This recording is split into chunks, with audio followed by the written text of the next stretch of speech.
Hello students, welcome to the class of EDCA. So in today's topic, in this video we can see the next topic, the characteristics of DC generators. Okay, so there are three important characteristics for a DC generator. The first one is no load saturation cara, second one is internal or total cara, the third one is the external cara. Okay, so first one, let's see the no load saturation cara. It is also called as OCC cara, that is open circuit cara. Okay, so this is a characteristics of a DC generator that is plotted between the field current and no load voltage. Okay, so OCC cara is plotted between E naught, no load voltage, and IF, field current. Okay, so this is the characteristics, that is no load cara or open circuit cara. The condition is the generator is open circuited, that is no load is connected across the generator, and we are plotting a characteristics against the field current IF and the no load generated voltage E naught. Okay, so the second characteristics is internal cara or total cara. So this characteristics is plotted between generated voltage E and generated current IA. Okay, so internal cara, ഒരു മെഷീനിൽ ഇൻറ്റേർണലായിട്ട് generate ചെയ്യുന്ന voltage versus മെഷീനിൽ ഇൻറ്റേർണലായിട്ട് generate ചെയ്യുന്ന കറണ്ടാണ് IA, armature current IA. So ഇതിനും across വരയ്ക്കുന്ന പ്ലോട്ടാണ് എന്ത് പറയുന്നത്, ഇൻറ്റേർണൽ cara. ഓക്കെ, സോ IAയ്ക്കും ജനറേറ്റഡ് വോൾട്ടേജ് ഇക്കും, അതായത് ഈ സമയത്ത് ലോഡായിട്ട് കണക്ട് ചെയ്യുന്ന വോൾട്ടേജ് ഇ നോട്ട് എന്ന് പറഞ്ഞാൽ നോ ലോഡ് വോൾട്ടേജ് ആണ്, ഇ എന്ന് പറഞ്ഞാൽ ലോഡായിട്ട് കണക്ട് ചെയ്യുമ്പോൾ ഉണ്ടാകുന്ന ജനറേറ്റഡ് വോൾട്ടേജ് ആണ് ഇ. ഇതിനെ ക്രോസ് വരയ്ക്കുന്ന ക്യാരക്ടറിസ്റ്റിക്സിന് പറയുന്നതാണ് internal cara. The third one is the external characteristics. So that is plotted across the എക്സ്റ്റേർണലായിട്ട് കണക്ട് ചെയ്യുന്ന മെഷീനിൽ എക്സ്റ്റേർണലായിട്ട് കണക്ട് ചെയ്യുന്ന ലോഡിൽ അക്രോസ് വരുന്ന വോൾട്ടേജ് വി ആൻഡ് ലോഡിൽ കൂടെ ഫ്ലോ ചെയ്യുന്ന current IL. Okay, so the external characteristics is plotted between terminal voltage V and load current IL. Load current ILനും ടെർമിനൽ വോൾട്ടേജിനും അക്രോസ് വരയ്ക്കുന്ന ക്യാരക്ടറിസ്റ്റിക്സ് എന്ന് പറയുന്നതാണ് external characteristics. Okay, so these are the three important characteristics of a DC generator.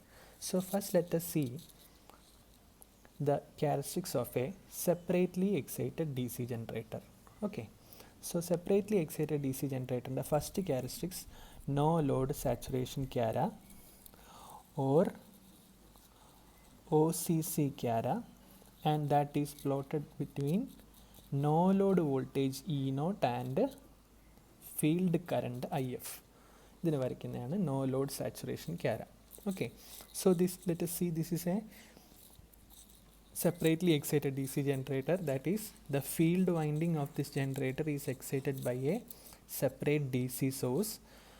ഒരു separate DC source ഒരു field winding excite ചെയ്തു, and condition എന്താണ്, no ലോഡാണ്, അതായത് മെഷീനിൽ ലോഡ് നമ്മൾ കണക്ട് ചെയ്തിട്ടില്ല. ഓക്കെ, ആൻഡ് ആ നോ ലോഡ് സമയത്തുള്ള ജനറേറ്റഡ് വോൾട്ടേജ് മെഷർ ചെയ്യാൻ വേണ്ടി നമ്മളൊരു വോൾട്ട് മീറ്റർ കണക്ട് ചെയ്യുന്നു, ജനറേറ്ററിന് പാരലായിട്ട് ഒരു വോൾട്ട് മീറ്റർ കണക്ട് ചെയ്യുന്നു. എന്തിനാണ്, ഇ നോട്ട് മെഷർ ചെയ്യാൻ. Okay, and the field winding ഇതാണ് കാണിച്ചിരിക്കുന്നത്. ഫീൽഡ് വൈൻഡിങ് എക്സൈറ്റ് ചെയ്യാൻ വേണ്ടി നമ്മളൊരു DC സോഴ്സ് കൊടുക്കുന്നു, ആ ഫീൽഡിൽ കൂടെ ഫ്ലോ ചെയ്യുന്ന കറണ്ട് മെഷർ ചെയ്യാൻ നമ്മളൊരു അമ്മീറ്റർ കണക്ട് ചെയ്തിട്ടുണ്ട്, ആൻഡ് ആ ഫീൽഡ് കറണ്ടിന് IF എന്ന് പേര് വിളിച്ചു. ആൻഡ് അത് വേരി ചെയ്യാൻ, ഈ ഫീൽഡ് കറണ്ട് വേരി ചെയ്യാൻ നമ്മളൊരു റിയോസ്റ്റാറ്റ് വഴി കണക്ട് ചെയ്തേക്കാണ്. ഓക്കെ, സോ ഏറ്റവും ആദ്യം നമുക്ക് ഇതിൻ്റെ വോൾട്ടേജ് ഇക്വേഷൻ നമുക്ക് നോക്കാം. അതായത് ജനറേറ്റഡ് വോൾട്ടേജ് ഇക്വേഷൻ എന്താണ്, EG is equal to 5PN Z/60 എന്നാണ് ഇക്വേഷൻ അല്ലേ.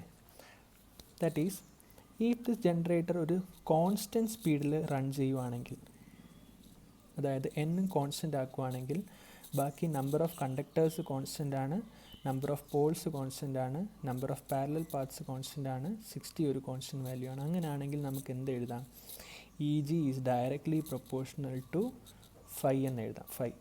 ഓക്കെ, ആൻഡ് 5 ഫ്ലക്സ് ഇനി ആരെ ഡയറക്റ്റ്ലി പ്രൊപ്പോർഷണൽ, ഇവിടെ വരുന്ന ഫ്ലക്സ് എങ്ങനെയാണ് കൂടുന്നത്, ഇതുവഴി കൂടുതൽ കറണ്ട് ഫ്ലോ ചെയ്താൽ കൂടുതൽ ഫ്ലക്സ് പ്രൊഡ്യൂസ് ചെയ്യും. ദെയർഫോർ നമുക്ക് എന്ത് എഴുതാം, flux is directly proportional to IF അല്ലേ. ഫീൽഡ് കറണ്ട് ഇൻക്രീസ് ചെയ്യുവാണെങ്കിൽ ഫ്ലക്സ് ഇവിടെ എന്ത് ചെയ്യും, കൂടി വരും. ഓക്കെ, സോ നമുക്ക് എന്ത് എഴുതാം, that is EG is directly proportional to 5, that is directly proportional to IF. അപ്പോൾ EG ആരെ ഡയറക്റ്റ്ലി പ്രൊപ്പോർഷണലായിട്ട് വരുന്നതാണ്, ഫീൽഡ് കറണ്ടിന് പ്രൊപ്പോർഷണലായിട്ട് കാണും. അതായത് ഫീൽഡ് കറണ്ട് കൂടുവാണെങ്കിൽ ജനറേറ്റഡ് വോൾട്ടേജ് എന്ത് ചെയ്യും, E0 എന്ത് ചെയ്യും, ഇൻക്രീസ് ആകും. ഓക്കെ, സോ ഏറ്റവും ആദ്യം നമുക്ക് നോക്കാം, അതായത് ഈ ജനറേറ്റർ നമുക്ക് ഏറ്റവും ആദ്യം എന്ത് ചെയ്യുന്നു. സോ നമുക്കിനി എന്താ വരയ്ക്കേണ്ട, ഒരു നോ ലോഡ് സാച്ചുറേഷൻ ക്യാര വരയ്ക്കണം അല്ലേ. No load saturation chara plot ചെയ്യുന്ന എക്രോസ് ഏതാണ്, ഫീൽഡ് കറണ്ട് IFഉം no load voltage E0 across വരയ്ക്കണം. ഓക്കെ, സോ ഏറ്റവും ആദ്യം നമുക്ക് നോക്കാം ജനറേറ്ററിൽ എങ്ങനെയാണ്, അതായത് നമ്മൾ ഈ ഒരു ജനറേറ്ററിനെ പർട്ടിക്കുലർ സ്പീഡിൽ ഏറ്റവും ആദ്യം റൺ ചെയ്യിപ്പിക്കണം. അത് കഴിഞ്ഞിട്ട് എന്താണ്, ഫീൽഡ് എക്സൈറ്റ് ചെയ്യണം. ഫീൽഡ് എക്സൈറ്റ് ചെയ്യാന്ന് പറഞ്ഞാൽ ഏറ്റവും ആദ്യം റിയോസ്റ്റാറ്റ് ഫുൾ പൊസിഷനിലായിരിക്കും, അതായത് ഒരു കറണ്ടും ഏറ്റവും ആദ്യം ഫ്ലോ ചെയ്യില്ല. ഇനി ഈ റിയോസ്റ്റാറ്റ് ഗ്രാജുവലി റെഡ്യൂസ് ചെയ്യുവാണെങ്കിൽ കൂടുതൽ കറണ്ട് കയറി വരും. ഫീൽഡ് കറണ്ട് കയറി വരുമ്പോൾ ഫീൽഡ് എക്സൈറ്റ് ആവും, ഫ്ലക്സ് എക്സൈറ്റ് ആവും, കൂടും. ഫ്ലക്സ് കൂടിയാൽ ആര് കൂടും, ജനറേറ്റ് ചെയ്യുന്ന വോൾട്ടേജ് കൂടും. സോ ഫീൽഡ് കറണ്ട് ഇൻക്രീസ് ചെയ്യുകയാണെങ്കിൽ ഫ്ലക്സ് ഇൻക്രീസ് ചെയ്ത് നമുക്ക് ജനറേറ്റ് ചെയ്ത വോൾട്ടേജ് ഇൻക്രീസ് ആയി വരും. ഓക്കെ, സോ ഏറ്റവും ആദ്യം നമുക്കറിയാം, ഈവൻ ദോ ഈ field poles are electromagnets ആണെങ്കിൽ പോലും they will be having a residual flux. So ഏറ്റവും ആദ്യം നമ്മൾ ഫീൽഡ് കറണ്ട് 0 ആണെങ്കിൽ പോലും അല്ലേ, ഫീൽഡ് കറണ്ട് ഇതാണ്, ഫീൽഡ് കറണ്ടിൻ്റെ പൊസിഷൻ 0. സോ ഫീൽഡ് കറണ്ട് 0 ആണെങ്കിൽ പോലും ഈ മെഷീൻ ഒരു പർട്ടിക്കുലർ സ്പീഡിൽ റൊട്ടേറ്റ് ചെയ്യുകയാണെങ്കിൽ there will be a residual flux. ആ റെസിഡ്യുവൽ ഫ്ലക്സ് കാരണം എന്ത് സംഭവിക്കും, ഒരു റെസിഡ്യുവൽ വോൾട്ടേജ്, ഒരു ചെറിയ വോൾട്ടേജ് പ്രൊഡ്യൂസ് ചെയ്യും. സോ അതിനാണ് even though field current 0, IF 0 ആണെങ്കിൽ പോലും, ആ സമയത്ത് ഒരു റെസിഡ്യുവൽ വോൾട്ടേജ് പ്രൊഡ്യൂസ് ചെയ്യും. സോ ഫീൽഡ് കറണ്ട് ഒരു ചെറിയ റെസിഡ്യുവൽ വോൾട്ടേജ്, ഇതിന് പറയുന്നതാണ് റെസിഡ്യുവൽ വോൾട്ടേജ് എന്ത് ചെയ്യും, പ്രൊഡ്യൂസ് ചെയ്യും. സോ ഓക്കെ, സോ ഏറ്റവും ആദ്യം അത് പ്രൊഡ്യൂസ് ചെയ്തു. സോ ഇനി നമ്മൾ എന്ത് ചെയ്യുന്നു, റിയോസ്റ്റാറ്റ് ഗ്രാജുവലി റെഡ്യൂസ് ചെയ്യുകയാണെങ്കിൽ ഫീൽഡ് കറണ്ട് വരുന്നത് കൂടും. സോ ഫീൽഡ് കറണ്ട് വരുന്നത് ഇൻക്രീസ് ചെയ്യുവാണെങ്കിൽ the flux will be increased. So if the flux is increased, then the generated voltage will be increased. Directly proportional ആണ്. Therefore എന്ത് പറ്റും, ഒരു ലീനിയർ റിലേഷൻഷിപ്പ് കാണാം. അതായത് ഫീൽഡ് കറണ്ട് കൂടുന്തോറും ജനറേറ്റഡ് വോൾട്ടേജ് കൂടിക്കൂടി വരും. ഓക്കെ, സോ അങ്ങനെ കാണും. ആൻഡ് ഗ്രാജുവലി എതുവരെ പോവും, ഓക്കെ, ഇനി ഒരു പർട്ടിക്കുലർ ഫീൽഡ് കറണ്ട് കഴിഞ്ഞാൽ എന്ത് സംഭവിക്കും, even though the field current കൂടിയാലും ഈ ഇവിടെ ഉണ്ടായിരിക്കുന്ന മാഗ്നറ്റിക് പോൾസ് സാച്ചുറേറ്റ് ആയിപ്പോൾ, അതായത് ഇനി എത്ര കറണ്ട് കൂട്ടിയാലും അവരെ കൊണ്ട് പ്രൊഡ്യൂസ് ചെയ്യാൻ പറ്റുന്ന മാക്സിമം ഫ്ലക്സ് എന്ത് ചെയ്തു കഴിഞ്ഞു, പ്രൊഡ്യൂസ് ചെയ്ത് കഴിഞ്ഞു. ഓക്കെ, സോ ഇനിയും എത്ര ഫീൽഡ് കറണ്ട് കൂട്ടിയാലും ഫ്ലക്സ് കൂടത്തില്ല. ഇനി ഫ്ലക്സ് അപ്പോൾ കൂടിയില്ലെങ്കിൽ എന്ത് പറ്റും, ജനറേറ്റഡ് വോൾട്ടേജും കൂടില്ല. പറയുന്നത് മനസ്സിലാവുന്നുണ്ട്. ഇനിയും ഫീൽഡ് കറണ്ട്, ഒരു particular value of field current കഴിഞ്ഞ് കഴിഞ്ഞാൽ ഇനി എത്ര ഫീൽഡ് കറണ്ട് കൂടിയാലും ഫ്ലക്സിൻ്റെ വാല്യൂ ഇനിയും കൂടുന്നില്ല. ബിക്കോസ് പോൾസ് എന്താവും, സാച്ചുറേറ്റ് ആവും. ആൻഡ് അത് കാരണം ജനറേറ്റഡ് വോൾട്ടേജും എന്ത് ചെയ്യാൻ പോകുന്നില്ല, കൂടാൻ പോകുന്നില്ല. സോ ഇനി എന്താവും, അത് സാച്ചുറേഷൻ. ഇനി എത്ര കൂട്ടിയാലും ആ value of generated voltage constant ആവും.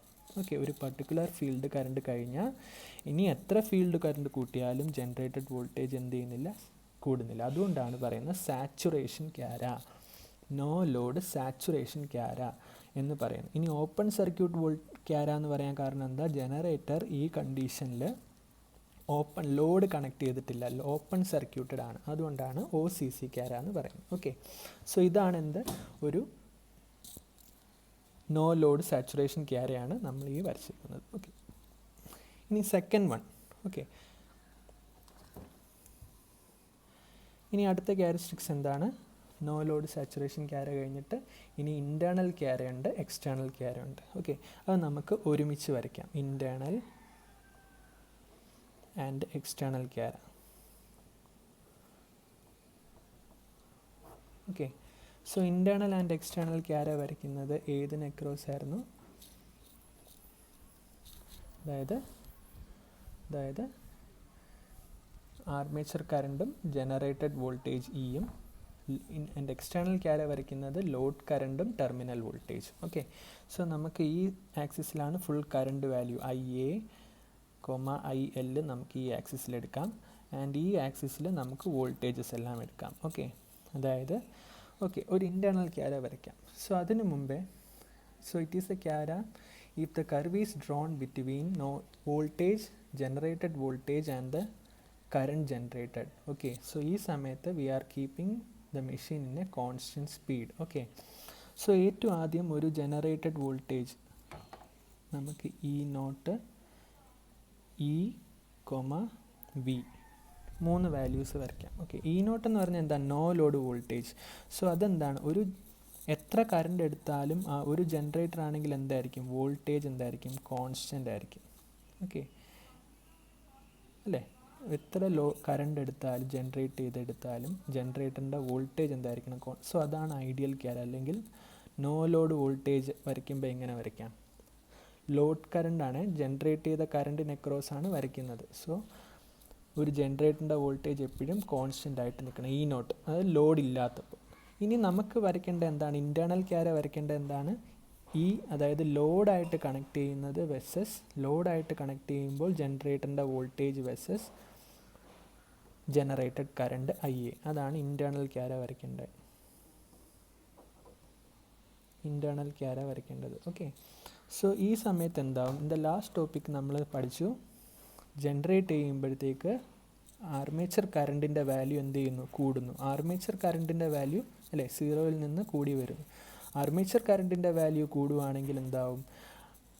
ആർമേച്ചർ റിയാക്ഷൻ്റെ വാല്യൂ കൂടും. ഓക്കെ, ആർമേച്ചർ കറണ്ട് കൂടുവാണെങ്കിൽ ആർമേച്ചർ ഫ്ലക്സ് കൂടും. ആർമേച്ചർ ഫ്ലക്സ് കൂടുവാണെങ്കിൽ ആർമേച്ചർ ഫ്ലക്സ് മെയിൻ ഫീൽഡ് ഫ്ലക്സിനെ അഫക്റ്റ് ചെയ്യുവാണെങ്കിൽ ആർമേച്ചർ റിയാക്ഷൻ എഫക്റ്റ് കൂടും. സോ ആർമേച്ചർ റിയാക്ഷൻ എഫക്റ്റ് കൂടുവാണെങ്കിൽ ആർമേച്ചർ കറണ്ട് കൂടും തോറും ഒരു ചെറിയ ഡ്രൂപ്പ് ഉണ്ടാവും. ഓക്കെ, ഒരു ആർമേച്ചർ കറണ്ട് ഓരോ വാല്യൂസിലും ആർമേച്ചർ കറണ്ട് കൂടും തോറും ഈ ഉണ്ടാവുന്ന വോൾട്ടേജിൽ നിന്നും ഒരു ചെറിയ ഡ്രൂപ്പ് ഓഫ് വോൾട്ടേജ് ഉണ്ടാവും. സോ അതുകൊണ്ട് ഇതിൻ്റെ ക്യാര ചെറുതായിട്ട് ഈ ക്യാര E0-ൽ നിന്ന് ചെറിയൊരു ഡ്രൂപ്പ് ഉണ്ടാവും. ആൻഡ് ഈ ഡിഫറൻസ് ഉണ്ടാവാനുള്ള കാരണം എന്താണ്? Is due to armature reaction. Okay, ഇനി നമുക്ക് വരയ്ക്കേണ്ടത് എക്സ്റ്റേണൽ ക്യാരയാണ്. External chara is plotted between load voltage അല്ലെങ്കിൽ terminal voltage V and load current IL. ഇനിയും ലോഡിൽ എടുക്കുന്ന കറണ്ട് കൂടുവാണെങ്കിൽ ഒരു ഡ്രോപ്പ് കൂടും. എന്താണ്? Armature resistance drop, IaRa drop അല്ലേ? നമ്മൾ എന്ത് എഴുതി? Terminal voltage V = Eg minus IaRa എന്ന് നമ്മൾ ഇക്വേഷൻസ് പഠിച്ചായിരുന്നു. ഇനിയും ആർമേച്ചർ കറണ്ട് കൂടുവാണെങ്കിൽ എന്ത് പറ്റും? ആർമേച്ചർ കറണ്ട് കൂടുവാണെങ്കിൽ IaRa ഡ്രോപ്പ് എന്താവും? കൂടും. IaRa ഡ്രോപ്പ് കൂടുവാണെങ്കിൽ Eg ജനറേറ്റഡ് വോൾട്ടേജിൽ നിന്ന് മൈനസ് ചെയ്യുന്ന V എന്താവും? ടെർമിനൽ വോൾട്ടേജ് എന്താവും? കുറഞ്ഞു വരും. സോ എഗെയിൻ ഇയിൽ നിന്ന് എഗെയിൻ ഒരു ഡ്രൂപ്പ് ഉണ്ടാവും. അതാണ് ടെർമിനൽ വോൾട്ടേജിൽ വരുന്നത്. സോ ഇവിടെ ഉണ്ടാവാനുള്ള ഈ ഡ്രൂപ്പിനുണ്ടാവുന്ന കാരണം എന്താണ്? Armature resistance drop. So armature resistance കാരണം ജനറേറ്റ് ചെയ്ത വോൾട്ടേജിൽ നിന്ന് Eg അല്ലെങ്കിൽ ഇവിടെ ജനറേറ്റ് ചെയ്ത വോൾട്ടേജിൽ നിന്ന് എഗെയിൻ എന്താവും? ഡ്രോപ്പ് ഉണ്ടാവും. ആ ഡ്രോപ്പും കൂടെ കഴിഞ്ഞിട്ട് ടെർമിനൽ വോൾട്ടേജിൽ കിട്ടുള്ളൂ. ഓക്കെ, സോ ഇതാണ് external chara and internal chara. So internal chara no load generated വോൾട്ടേജിൽ നിന്ന് കുറയാൻ കാരണം ആർമേച്ചർ റിയാക്ഷനാണ്. ആൻഡ് ടെർമിനൽ വോൾട്ടേജ് എഗെയിൻ ഈ ജനറേറ്റഡ് വോൾട്ടേജിൽ നിന്ന് കുറയാൻ കാരണം ആർമേച്ചർ റെസിസ്റ്റൻസ് ഡ്രോപ്പാണ്. ഓക്കെ, സോ ഇതാണ് അടുത്ത രണ്ട് important chara, internal and external chara. Okay, so these are the three important characteristics of a DC generator, that is no load CARA അല്ലെങ്കിൽ no load saturation CARA or open circuit CARA the internal or total chara and the external chara. Open circuit chara വരയ്ക്കുന്നത് field കറണ്ടിനും no load voltage E നോട്ടിനും across ആണ്. Internal chara വരയ്ക്കുന്നത് internal generated voltage E and internal generated current I A ആണ്. External chara എന്ന് പറഞ്ഞാൽ മെഷീനിൽ external ആയിട്ട് കണക്ട് ചെയ്യുന്ന ലോഡാണ്. അപ്പോൾ ലോഡിൽ കിട്ടുന്ന voltage terminal voltage V versus ലോഡിൽ കൂടെ ഫ്ലോ ചെയ്യുന്ന കറണ്ട് ഐ എൽ, അതിനും അക്രോസ് വരയ്ക്കുന്നതാണ് എക്സ്റ്റേണൽ ക്യാര. Okay, so thank you.